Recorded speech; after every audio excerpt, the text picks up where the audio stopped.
Hi and welcome to another episode of the Pell School Bootcamp.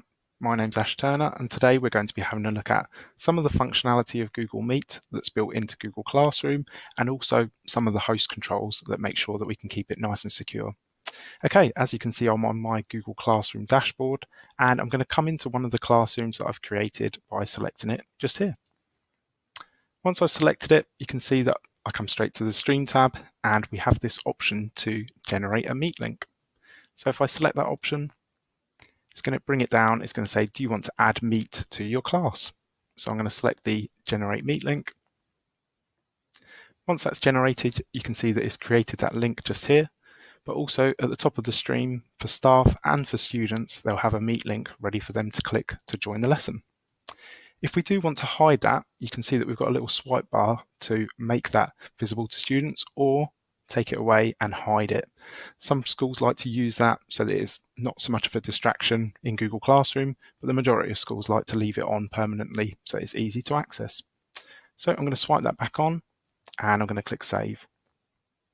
So as soon as I've done that, that Meet link is ready to go and I can click that link.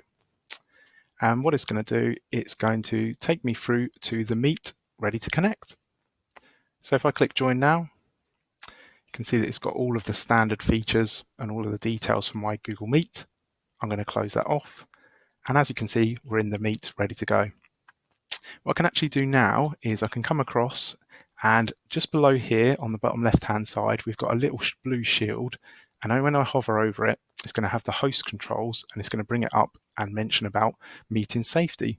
So from within your Google Meet, you've got the ability to actually control some of the settings. And as you can see, we've got this quick access swipe bar just here that's available to turn on and turn off. With the setting turned on, this means that anybody who's in your Google Classroom that's invited to that Google Meet will be able to automatically join the session without having to be permitted by the teacher. One thing to remember is that this is open to anybody within your school domain. So if another student outside of your Google Classroom that attends your school tries to join, so say that link's been shared, they will actually be able to auto join your session as well. For external guests, so for say an @gmail.com user, they will have to be permitted into the Google Meet. So the teacher will receive a prompt on screen that will say to allow or deny the external guest, but it will also have a bracket and say this is outside of your school domain next to it. So that's just one thing to remember, that any prompts with this setting turned on means that it's an external user trying to join your session. Partnership Education's recommended best practice is actually to have this quick access turned off. And by having this setting turned off, it means that the teacher has full control on anybody who tries to join that Google Meet. So what does that mean?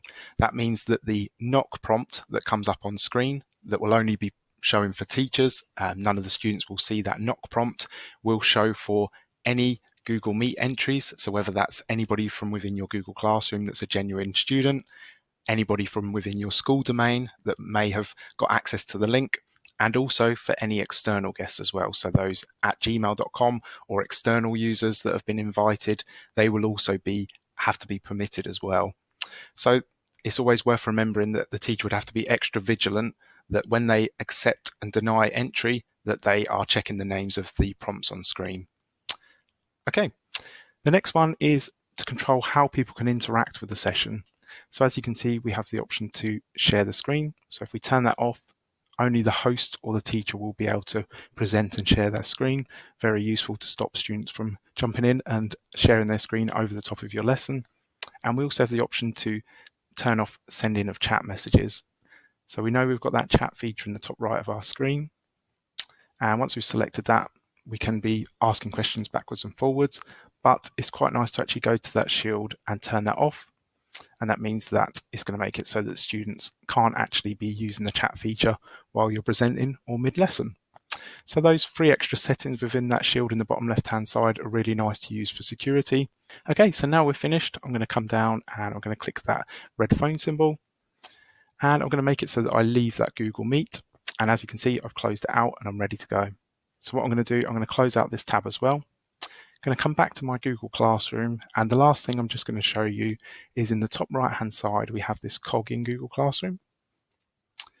Once we've selected that, and we scroll down a little bit, you can see that we've got some of the Meet functionality just here. So as you can see directly just there, halfway down the page.